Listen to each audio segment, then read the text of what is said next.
of amazing memorization. And luckily somebody else has in the past figured out the business model of being a cab driver and has created this set of tasks that if you just apply yourself to them diligently, you will know everything you need to know to get anywhere you want to go in this situation. And neither of those is really a model for the kind of learning we have to do as entrepreneurs.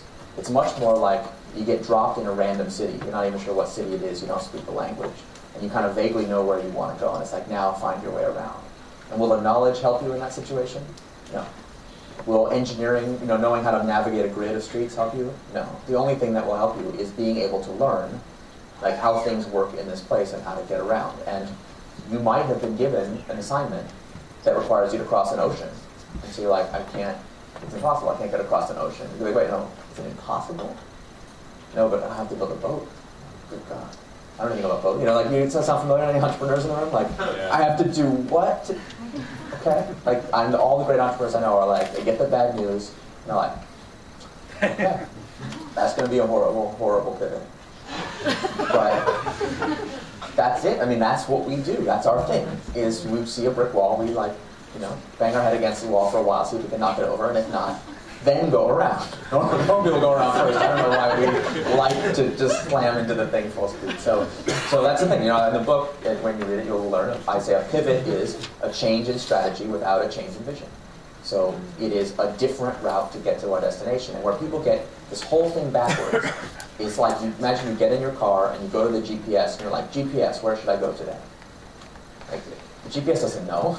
Its job is to take you there. So strategy and business model and all its testing is to help you validate or invalidate like your current belief about the route to the place to go. It doesn't tell you a thing about your vision. It is actually intellectually incoherent to say you're going to pivot your vision. That's like not even a meaningful concept. Makes no sense. Would you then say that it's maybe really important to actually educate at an early stage in education to actually implement it much sooner than the way society actually thinks that just like starting off now, for example, master's students or something late maybe, they actually start starting off earlier. Listen, our industrial education system was designed for an industrial world where we're trying to teach people how to follow instructions well. And that's just not as valuable a skill as it used to be.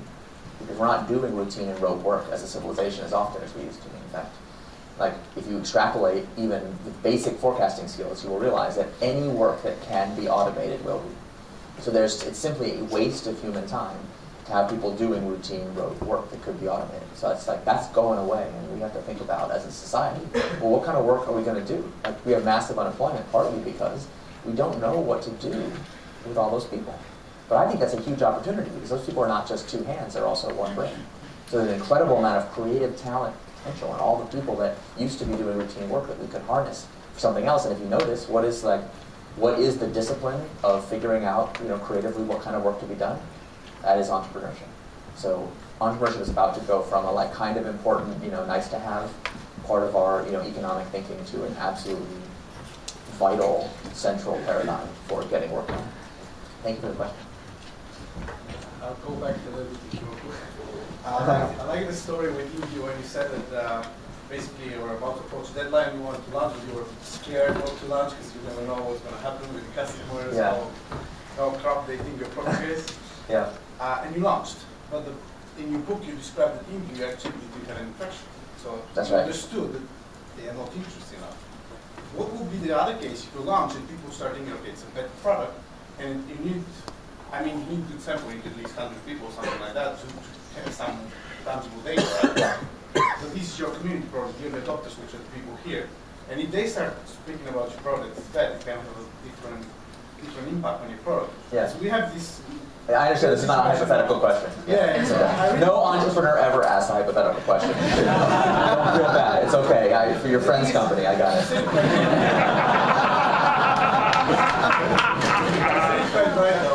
You want to fail, right? Yes, you do. Yes. I really want to launch now, but I'm pretty sure if it doesn't work well, it will go wrong. Like people will go wrong. Yeah. Oh, it's going to be so painful. Yeah. Oh, listen, you're going to hate it, yeah. You're going to have to get over it.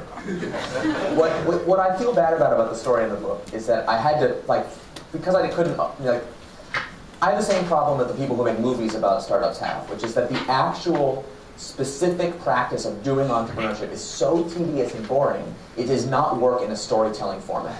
You cannot tell an interesting story that is true about entrepreneurship. It's impossible. You have to take shortcuts and you have to edit out.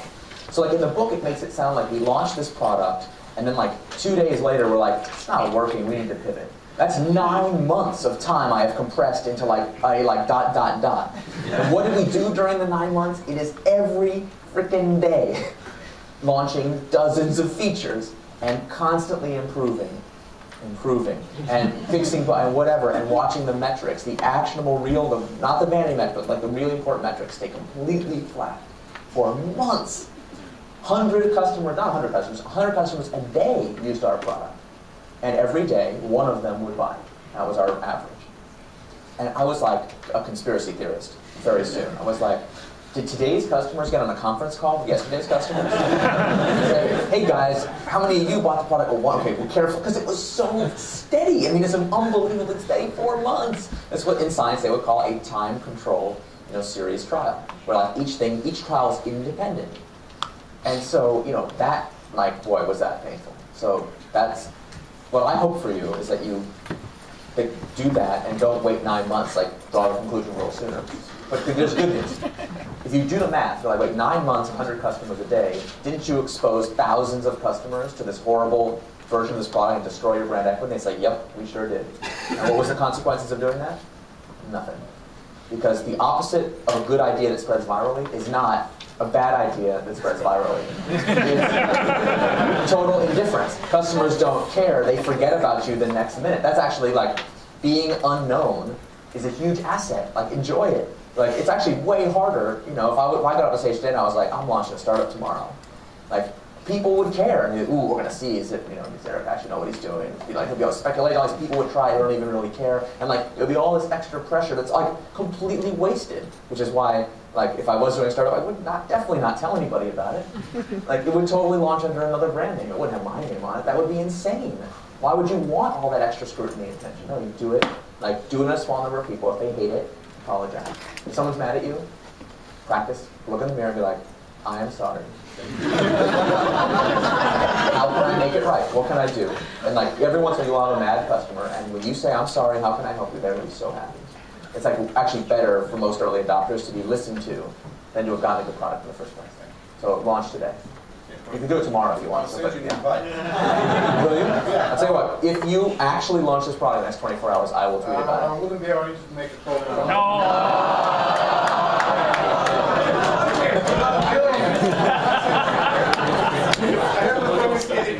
Everyone saw it. 24 hours. Thank you very much. Don't talk about us. 2 minutes. One more question. We'll do our best.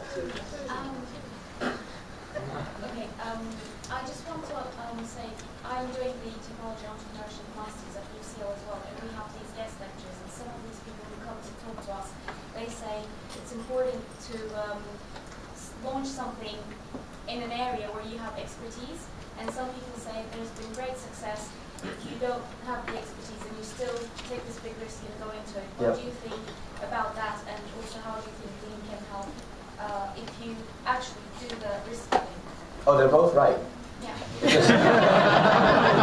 I mean, that's why going to startup lectures drives you crazy. Because like, the person comes in and is like, you should make sure to launch with great design. Because Steve Jobs wouldn't launch with bad design. Like the next guy's like, design doesn't matter at all. Like, look at Craigslist and eBay, and then like these arguments. Well, it's because of this.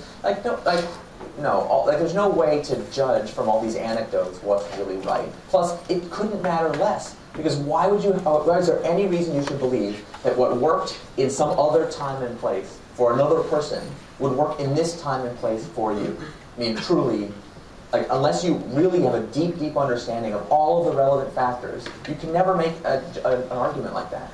So the point of Lean is to help you figure out, okay, for you, with your skills, in the place where you are, what can you do?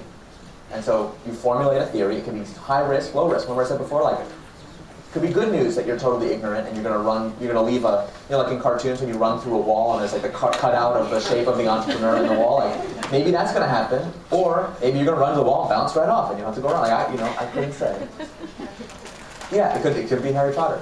Notice that track was under construction. I was very suspicious. What's going on here?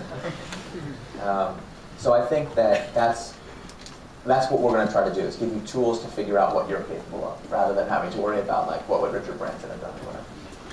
Good. Thank you. Daniel pointed out, to do the math, so I did the math.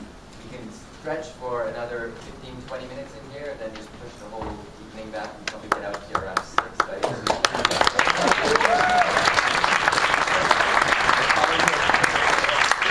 What I suggest, actually, is that we just take a very quick bio break, because I really have to use the bathroom. And also, that will give anyone who needs to go a chance to go on the time that we promised. And I promise I will come right back and answer as many questions as I can for as long as we can. Is that all right? Just take off the mic.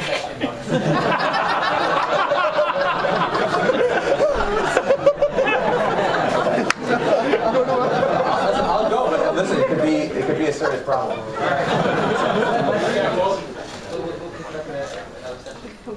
There's like a session on MVPs coming up. I'll just leave it. Yeah, I'll just leave it. Just listen. Amuse yourselves for 1 minute. I'll be right back.